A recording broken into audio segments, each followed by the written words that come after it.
Assalamualaikum warahmatullahi wabarakatuh. Perkenalkan, nama saya Roshi Damayanti Tulisari Maningtyas, SP MSI PhD, dosen tetap Program Studi Arsitektur Lanskap Fakultas Pertanian Institut Pertanian Bogor. Pada kesempatan kali ini, saya akan menjelaskan terkait salah satu mata kuliah yang saya ampu, yaitu mata kuliah Dasar-Dasar Arsitektur Lanskap. Mata kuliah Dasar-Dasar Arsitektur Lanskap merupakan mata kuliah dasar yang diberikan kepada mahasiswa program studi Arsitektur Lanskap pada semester ketiga dengan kode mata kuliah ARL 2201 dengan bobot 3 SKS. Mata kuliah ini diselenggarakan dalam 16 kali pertemuan tatap muka dengan rincian 14 kali pertemuan untuk kuliah dan praktikum serta 2 kali pertemuan untuk ujian tengah semester dan ujian akhir semester atau UTS dan UAS.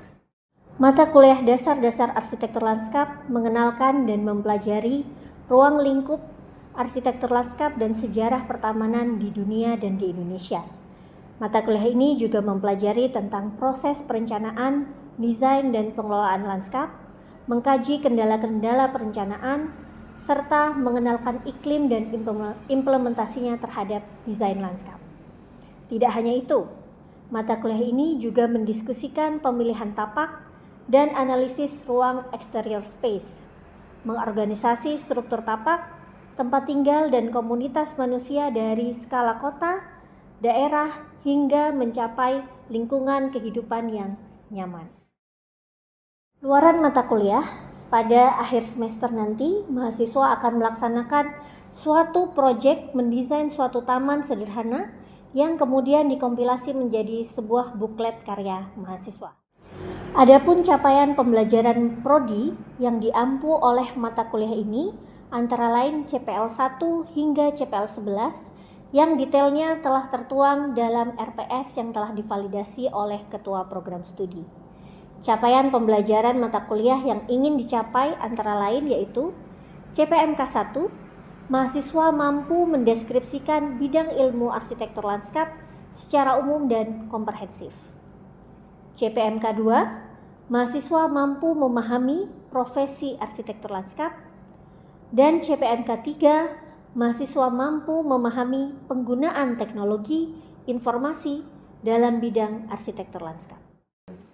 3 komponen utama pembelajaran yang diterapkan dalam mata kuliah ini yaitu delivery, interaction, dan assessment atau disingkat dengan DIU. Untuk delivery, saya mendistribusikan materi pembelajaran dan RPS melalui e-learning management system yang ada di IPB University. Melalui laman tersebut, saya mengunggah materi pembelajaran serta RPS sehingga mahasiswa dapat mengakses sebelum perkuliahan dimulai. Selain itu, materi perkuliahan juga dipresentasikan dalam kelas kuliah melalui kuliah interaktif yang dilakukan secara tatap muka untuk mendukung pemahaman mahasiswa. Adapun media pembelajaran yang digunakan, salah satunya adalah kuis interaktif yang juga tersedia dalam e-learning IPB ini. Bentuk komunikasi 2 arah yang dilakukan adalah berupa diskusi dan tanya jawab sebagai bentuk active learning dari mahasiswa. Sedangkan untuk proses assessment dilakukan dalam 2 bentuk, yaitu assessment formatif dan summatif. Assessment formatif digunakan untuk menilai proses pembelajaran yang dialami oleh mahasiswa berupa penilaian terhadap tugas, kuis, dan praktikum yang telah diberikan. Kemudian untuk assessment sumatif diberikan dalam bentuk UTS dan UAS. Model pembelajaran yang diterapkan dalam mata kuliah ini adalah active learning dalam bentuk experiential learning dan project based learning melalui diskusi interaktif, kolaborasi kelompok, serta praktik. Referensi yang saya gunakan dalam mata kuliah ini adalah buku-buku referensi dari ahli arsitektur lanskap internasional, modul praktikum karya saya dan tim pengajar, serta artikel ilmiah terkini untuk mendukung pemutahiran materi pembelajaran. Baiklah, berikut adalah video pembelajaran pada mata kuliah Dasar-Dasar Arsitektur Lanskap pertemuan kelima dengan materi tentang karakter lanskap. Mari kita simak. Mulai, Bu. Ya, baik, kita mulai ya teman-teman. Bismillahirrahmanirrahim. Assalamualaikum warahmatullahi wabarakatuh. Waalaikumsalam warahmatullahi wabarakatuh. Selamat pagi teman-teman semuanya. Semoga ya sehat-sehat ya semuanya ya. Sudah sarapan? Tadi malam tidur jam berapa? Tidur. Tetap begadang seperti biasa ya. Tapi semoga selalu sehat, jangan sering-sering begadangnya. Karena masih muda, masih terasa sehatnya gitu ya. Jadi tetap harus dijaga, jangan sering-sering. Baik, teman-teman, kita masih ada waktu 5 menit. Berita acara perkuliahan sudah diisi. Silakan teman-teman untuk bisa mengisi presensi terlebih dahulu sambil saya menyiapkan sebentar. Oke, baik. Hari ini kita berjumpa kembali di kelas mata kuliah Dasar-Dasar Arsitektur Lanskap. Minggu lalu hari ini kita masuk minggu ke-5 ya. Nah, minggu lalu kita masih ingat belajar tentang apa topiknya? Sudah tidak ingat. Baik, minggu lalu kita masih belajar tentang landscape quality and view ya. Masih ingat itu materi tentang apa? Belajar apa kira-kira? Minggu lalu? Nah, view apa?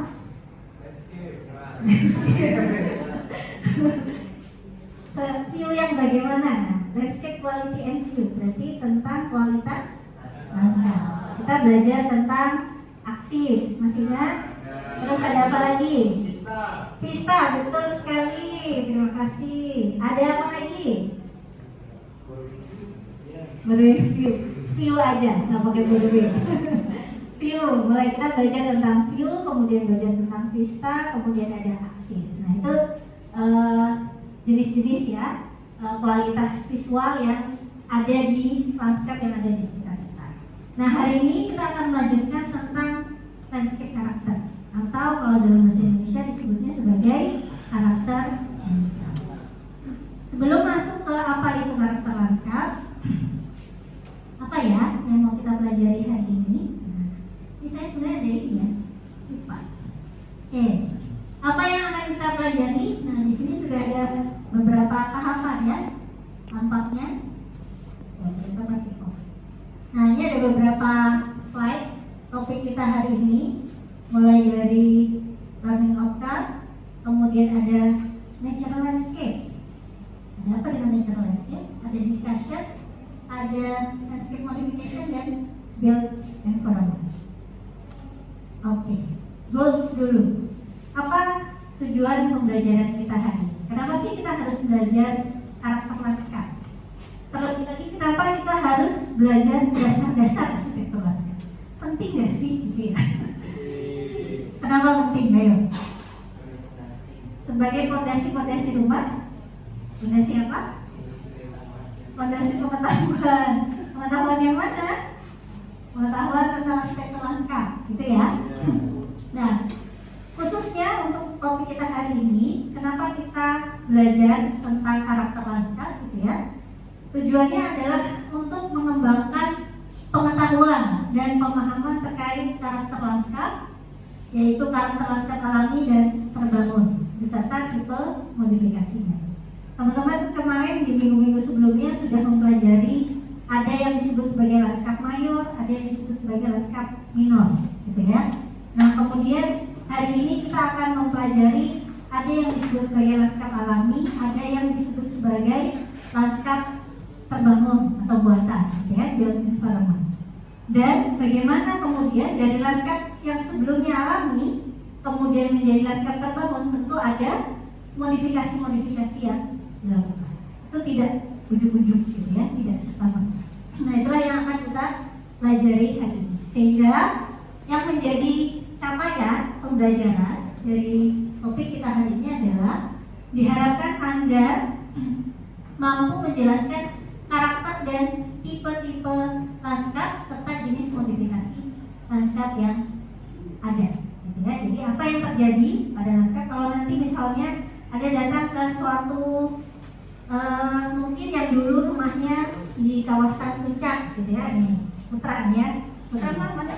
Cipanas. Oh, Sukabumi maksudnya ya. Sukabumi udah lewat puncak ya. Nah, jadi kalau kesini lewat puncak ya, atau lewat mana? Lewat tol. Nah, sebelum tol itu ada, nah, kira-kira apa itu Teniusnya? Pasti bukan tol kan ya, sebelum tolnya ada. Pasti mungkin bagian dari lanskap alam. Bagaimana kemudian lanskap alam itu kemudian menjadi lanskap jalan raya gitu misalnya. Itu pasti ada proses modifikasi yang dilakukan. Nah, itu yang akan kita pelajari hari ini. Jadi harapannya dari perkuliahan ini teman-teman bisa memahami gitu ya proses dari lanskap alami sampai menjadi lanskap buatan, apa saja modifikasi yang bisa diterapkan gitu ya, dan tentunya kita bisa menghargai gitu ya setiap bentukan-bentukan lanskap yang ada di sekitar. Seperti biasa referensinya ini adalah kitab di bidang arsitektur lanskap ya. Buku Simons ada yang sudah hatam? Sudah pernah buka? Sudah. Ya, usahakan sebelum Anda lulus dari sini hatam ya. Disempatkan. Oke.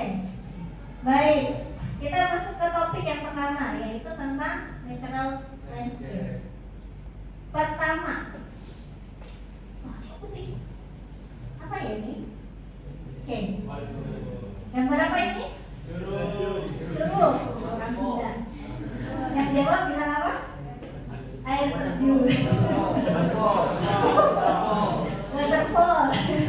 Orang ini ya. Korea. Oke. Ini adalah gambar air terjun atau curug. Nah, kalau Anda disebut atau Anda melihat gambar ini, kira-kira kalau disebut kata curug atau disebutkan tadi wisata air terjun, yang paling terbayang pertama kali basah, apa lagi? Air, apa lagi? Segar, sejuk, apa lagi? Dingin. Semuanya feeling ya. Oke, berarti sense yang pertama kali terbayang itu adalah suasana ya, suasana sejuk, dingin gitu ya. Kalau elemen, kira-kira ada elemen apa aja? Air. Kemudian apa? Batu. Terus apa lagi? Tebing, batu, apa lagi? Vegetasi. Satwa. Ada satwanya? Siapa satwanya? Oke. Tadi ya, kata-kata atau keyword ya yang muncul adalah sejuk, basah, dingin, kemudian elemennya ada batu, air, apalagi tadi? Vegetasi,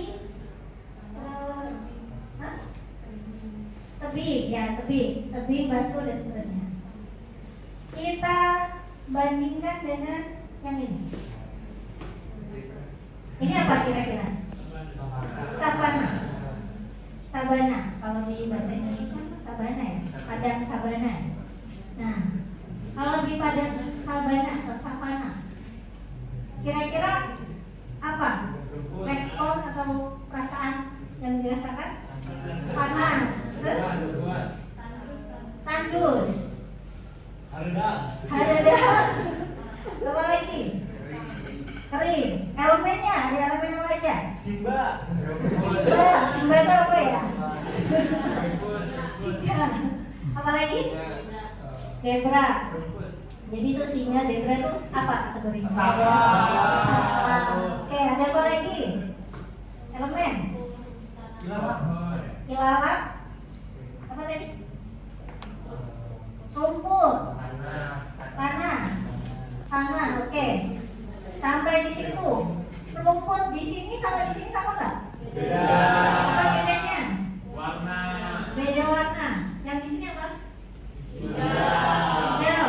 Yang di sini? Jingga. Kenapa? Matahari. Beda varietas. Kenapa bisa beda varietas? Karena beda tempat, beda lingkungan, beda tempat hidup, beda ekosistem. Nah, akhirnya ada yang keluar ya. Keyword pentingnya beda habitat, gitu ya. Nah, kalau melihat dua gambar ini, ya, kira-kira dengan topik kita hari ini, karakter lanskap. Kalau melihat dua gambar ini, kira-kira apa itu karakter lanskap? Menurut Anda? Membentuk lanskap tuh apa-apa aja yang membentuk lanskap? Apa-apa aja yang membentuk lanskap? Unsur-unsur. Nah, elemen atau unsur yang membentuk lanskap. Bedanya sama tempat yang lain? Maksudnya dari dua hal ini, unsur-unsur yang membentuk dari kedua tempat ini, gitu ya maksudnya? Oke. Ada lagi? Ciri khas tuh, ciri khas. Ciri khas dari suatu lanskap. Oke. Dua tadi ya, unsur-unsur yang membentuk lanskap, kemudian ciri khas dari suatu lanskap. Terima kasih banyak. Kita lihat. Nah, betul dari dua pendapat tadi ya. Terutama untuk kalian yang sudah rasa Audi, karakter lanskap dimaknai sebagai kekhasan. Nah, jadi punya adam yang lebih dekat ya. Kekhasan dari suatu lanskap yang membedakan dengan tipe lanskap lainnya. Jadi disebut berkarakter itu ketika Anda berbeda. Kalau Anda sama saja dengan orang lain, dia tidak berkarakter. Jadi disebut berkarakter itu ketika punya sesuatu yang khas, yang beda. Begitu juga dengan karakter lanskap. Karakter lanskap itu adalah sesuatu yang khas, gitu ya. Nah, kekhasan dari suatu lanskap yang membedakan lanskap tersebut dengan tipe lanskap lainnya. Nah, perbedaan karakter lanskap memberikan keunikan sehingga harus dijaga kelestarian. Karena sulit, bukan tidak bisa juga ya, sulit ditemukan di tempat lain. Bahkan, kalaupun sama, pasti tiap tempat itu berbeda. Karena tadi ada perbedaan habitat, ada perbedaan pengaruh gitu ya, yang membentuk ekosistem tersebut. Sehingga pasti berbeda. Walaupun sama-sama lanskap pantai A dan pantai B pasti berbeda. Karena faktor pembentuknya juga berbeda. Nah, sehingga lanskap alami merupakan lanskap yang terbentuk dari proses alamnya yang terjadi di permukaan. Karena perbedaan berbagai faktor tadi yang secara alami disebabkan oleh kondisi geografis, kondisi iklim mikro misalnya gitu ya, itu menyebabkan suatu lanskap itu punya karakter-karakter yang khas. Nah, dari situlah kemudian kita bisa mempelajari gitu ya, apa saja hal-hal yang bisa menciptakan sampai suatu lanskap itu. Ada faktor-faktor apa gitu ya, yang mempengaruhi suatu lanskap sehingga bisa terbentuk demikian. Kita mengenal misalnya ada landscape canyon gitu ya, jurang gitu ya, tebing yang begitu curam seperti ini, atau ada karakter lanskap danau gitu ya. Kalau terbayang misalnya disebutkan danau, elemen dasar gitu ya, elemen yang paling harus ada di suatu lanskap danau itu apa biasanya? Kalau air aja di bawah juga ada ya. Ada airnya pasti gitu ya, tapi lanskap sekitarnya itu yang membentuk sehingga terdefinisi bahwa itu adalah sebuah danau. Dia pasti ada cekungan di antara dataran tinggi. Atau misalnya rawa nih ya, swal. Bedanya rawa, danau, dan situ. Kenapa namanya beda-beda? Fungsinya berbeda, belum tentu bisa jadi sama. Karakteristik itu apa? Karakteristik yang mana yang dimaksud? Karena cara terbentuknya berbeda. Ya kan? Waduk itu adalah danau yang dibuat, disebutnya waduk. Jadi cekungan yang sengaja dibuat. Tapi kalau danau terbentuk secara alami. Kalau situ buatan atau alami? Alami atau buatan ya? biasanya bisa jadi terbentuk secara alami, tapi dia lebih kecil. Nah, semakin banyak referensi kosakata gitu ya, itu sebenarnya menggambarkan berapa banyak fitur-fitur yang ada di sekitar kita. Nah, kita bisa lihat ini tadi. Nah, setiap tipe lanskap alami memiliki karakter yang khas dan mampu membagikan respon emosional yang kuat bagi penonton. Pasti menanamkan sense gitu ya, menanamkan suatu pengalaman.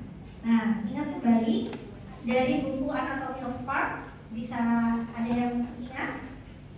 Di dalam buku Anatomy of Park itu disampaikan bahwa salah satu ciri khas gitu ya, suatu keindahan atau estetika itu bisa diukur dari ketika dia mampu memberikan pengalaman yang substansial. Jadi semakin substansif gitu ya pengalaman yang diberikan dari suatu lanskap, maka lanskap itu semakin kuat karakternya, maka estetikanya pun akan semakin tinggi. Nah, lanskap alami juga, keindahan dari lanskap alami ini memberikan kenikmatan dalam merasakan harmoni dan unity dari seluruh view yang tampak. Nah, tingkat keharmoniannya ini, keharmonisannya gitu ya, itu ditentukan dari berbagai elemen yang ada. Jadi makanya yang paling harus ada gitu. Jadi kalau kita mau membentuk suatu lanskap, misalnya Anda membuat Japanese garden gitu ya, nah Anda harus identifikasi dulu apa elemen-elemen yang harus ada. Baru dari situ kita menerapkan prinsip-prinsip desain gitu ya, untuk meningkatkan keharmonisan dari setiap elemen. Lanjut, nah apa itu beauty? Nah, biasanya kita suka yang beauty ya, yang cantik-cantik gitu ya, keindahan. Keindahan sendiri adalah kualitas dari hubungan yang harmonis. Nah, bisa tercapai suatu keindahan ketika elemen-elemen yang ada itu tersusun secara harmonis. Yang terlihat baik itu elemen yang terlihat maupun yang dirasakan. Jadi ketika kita menyusun elemen itu teman-teman perlu diingat, tidak hanya elemen yang terlihat saja, tapi juga elemen yang bisa dirasakan. Makanya semakin banyak indera yang diservis gitu ya dalam kita mendesain suatu lanskap, maka semakin meningkat nilai estetikanya. Jadi tidak hanya mempertimbangkan apa yang kita lihat, tapi juga apa yang bisa dirasakan oleh user, entah dari aroma gitu ya, entah dari audio gitu misalnya. Nah itu ketika Anda bisa menservis itu di dalam desain lanskap Anda, maka estetikanya akan meningkat karena memberikan pengalaman yang lebih terhadap indera. Nah, keindahan lanskap alami diekspresikan dalam berbagai istilah, mulai dari picturesque, bizarre, dan seterusnya. Nah, lawan dari keindahan adalah janggal. Bukan jelek ya, janggal. bukan ugliness ya. Kejanggalan itu muncul, jadi sebenarnya tidak ada sesuatu yang jelek. Yang ada itu tidak pas, tidak sesuai pada tempatnya, sehingga menjadi janggal. Kalau janggal menjadi tidak nyaman. Kejanggalan itu muncul kenapa? Karena ada elemen yang tidak menyatu, tidak harmonis, ya, tidak sesuai dengan karakter lanskap di sekitarnya. Tadinya yang lanskap alami, gitu ya, tiba-tiba dibangun gedung bentuknya kotak, gitu. Itu memecah keharmonisan, gitu ya, yang ada di lanskap alami. Atau sebaliknya, di antara lanskap terbangun, tiba-tiba ada tiba-tiba dibangun suatu unsur alami yang kurang proporsional, gitu ya, itu menyebabkan merusak elemen, gitu ya, keharmonisan elemen yang ada pada suatu. Makanya tidak ada lanskap yang jelek, ya, atau tidak ada sesuatu yang ugly sebenarnya. Yang ada itu adalah janggal. Mungkin salah penempatan. Itulah yang berarti yang perlu diperbaiki adalah bagaimana kita menempatkan. Jadi prinsip-prinsip desainnya yang harus kita terapkan supaya kita bisa menerapkan elemen dengan tepat. Oke, sampai di situ ada pertanyaan, teman-teman? Cukup jelas? Jelas ya. Yakin ya, jelas ya? Selesai mendengarkan kesimpulannya kira-kira dari perkuliahan kita hari ini, apa itu karakter lanskap dan apa itu karakter lanskap alami? Ada yang bisa jawab? Tadi sudah ada definisinya. Sebelah sini barangkali. Apa itu lanskap alami?